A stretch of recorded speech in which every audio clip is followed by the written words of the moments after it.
Kevin Costner's sports drama flop is getting a second life on Netflix. If you grew up on Ivan Reitman's Ghostbusters, have fond memories of the director's Kindergarten Cop, or were swept up in the Reitman-produced Space Jam mania in the 90s, you might not be aware of the last movie he called The Shots On.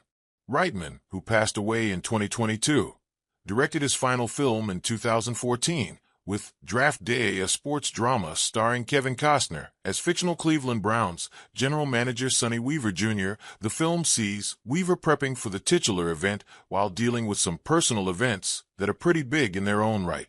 Not only does his own boss, team owner Anthony Molina Frank Langella, want to fire him, but his somewhat secret girlfriend Ollie Parker, Jennifer Garner, is also pregnant.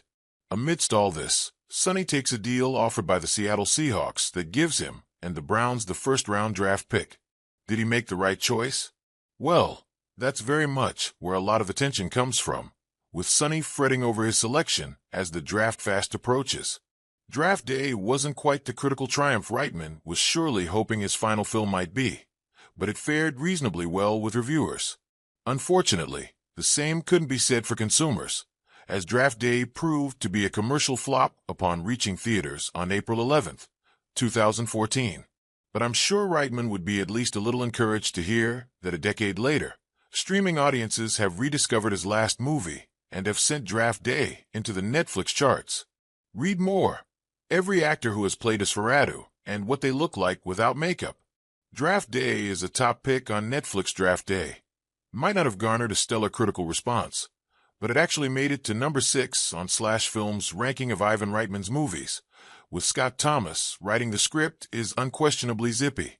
Every performer brings their A game. Then there's Ivan Reitman, who sees fit to add in camera tricks and fluid movements which echo the hyperstylization of sports broadcast. The film has certainly become somewhat of a cult favorite for National Football League fans, too. So, despite having sent Cameron Diaz's abysmal back in action to the top of the Netflix charts in recent months, maybe Netflixers are on to something with this one.